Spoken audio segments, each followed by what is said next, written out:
आज आमच्या मित्राला आहे ना डायरेक्ट ना ट्रॅक्टर घ्यायचा तो पण 585 बरं का मित्रांनो. तर नमस्कार मंडळी, जय श्रीराम सगळ्यांना. सकाळी सकाळी आपल्या घासावरती म्हणलं फवारा मारून घेऊ, त्याच्यावरती ना जरा जास्तच किडे झाले होते. म्हणलं मोकार गाईला काय टेन्शन नको आपल्या, नाही का. आणि थोडं मकावरती पण म्हणलं आळी झाली होती, त्या आळीला उलसक म्हणलं आपलं चारा पाणी टाकावं म्हणजे त्या पण मरून जातील. घरात बसलं रान नीट करून घ्यावं म्हणलं. घरचा ट्रॅक्टर असला की कवा पण चालू करायचा आणि पिंगवायचा. आणि ना पावसाचं वातावरण वाटतं, मग आपला घरचा तळवट घेतला आणि डायरेक्ट म्हणलं बाजरी पशी जाऊन टाकूया. पाऊस आला की परत कार्यक्रम लागला. इकडे गँग तर आमची ना एकदम सज्ज असते बरं का. संकेत भाऊनला घेतलं गाडीवरती, म्हणलं चल श्रीगोंद्याला आपल्या मित्राला ट्रॅक्टर घ्यायचा आहे.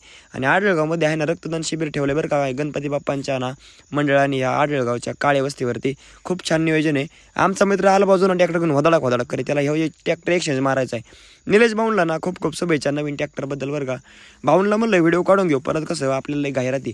आणि ट्रॅक्टर कसला घेतलाय काय ना, जुना सगळे पार्ट सुट्टे केले. त्याला म्हणलं पटकेच जोडून घे. ट्रॅक्टरची जोडाजोडी होईपर्यंत आपलं ना कुऱ्हाड पण शेवटायची होती बरं का. मग इकडं ना बाबांकडे कुऱ्हाड शेवटाय टाकली, डायरेक्ट इकडे वडापाव आणायला गेलो. तर इकडं ना आपले गुलाबरावचे मित्र आले होते बरं का. त्यांचं नाव माहीत देणार नाही. आणि इकडे चैतन्य भैया आणि आमचा अजून एक वर्गमित्र पण आले होते.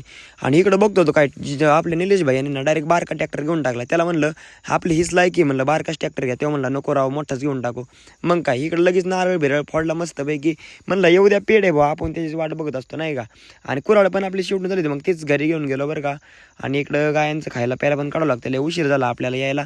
आणि संध्याकाळी आमच्या ना गुलाबभाई यांच्या घरी गेलो आणि उकडीचे मोदक होते बाबा हो. आरती बिरती म्हणलं करून घेऊ 0 मिनिटात. आणि रोहन भैया पण आले होते मुंबईवरून का पुण्यावरून काय नो. अहो थांबा संध्याकाळची इकडं ना जेवणाची सोय होती सुतारमळे डायरेक्ट. हा तुमचा मित्र ना डायरेक्ट जेवायला गेला, कारण आपल्याला होतं बिनबोलाय आमंत्रण. इकडं जीवन भाई आणि त्यांच्या मित्रमंडळी विघ्नहर्ता ग्रुप सुतारमळा आणि इकडं गौरव भैया पण जेवायला बसले. चला म्हणलं आपलं ज्या कामासाठी ते काम करून घेऊ. आणि शेजारी आमचे ना दळभद्रे मित्र म्हणजे ना गुलाबराव बसले होते बरं का. त्याला म्हणलं मापात खायचं. आणि इकडं ना एक तोंडलं पिते आमचे संकेत शेंडगे, त्यांचं पण नामकरण करून टाकूया. आणि एकदम छान असा स्वयंपाक होता बरं का. लापशी बिपशी सांबर भात जिलेबी. उद्या आपण पण हेच ठेवू. आणि ना प्रत्येक भाई आपल्याला लय आग्रह करत होते बरं का. त्यांनी आपल्याला उलशिक लापशी वाढलीच तरी पण जाऊ द्या. गणेश भाईला म्हणलं तुम्ही माळ करीत पण मापात खायचं, असं काय खाता म्हणलं. बस करा आता तुमचं. ज्येष्ठ नागरिक ना एकदम साईडला बसले होते बरं का. त्यांना ना पुढच्या पंक्तीला बसवायचं होतं. त्यांचा पण व्हिडिओ काढून घेतला बरं का. आणि नंतर मग आमच्या मंडळाची आरती राहिली होती. मग घरी आल्यानंतर आरती वगैरे करून घेऊया म्हणलं. आणि आज जरा गर्दी ना चांगल्या प्रकारे होती, कारण ना आता सगळं नियोजन लावायचं होतं आपल्याला. आणि संकेत बाईंना डायरेक्ट ना इकडं एकदम लाल भडक मोदक आला, ते म्हणजे तिकटाचा मोदक. शेवटचा दिवस असल्यामुळे बच्चे कंपनी काय ऐकत नव्हती, म्हणली संगीत खुर्चीच घ्यायची. म्हणलं घ्या बाबा.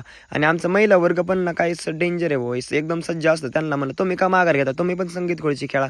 आणि संध्याकाळी उद्या काय नियोजन करायचं गणपती बाप्पांचं जेवणासाठी ते चर्चा चालली होती. आमची सगळी वस्तीवरील मंडळी जमली होती. रविबाई पण आपला पंप घेऊन आले होते बरं का. चला मग लाईक आणि फॉलो करा. धन्यवाद.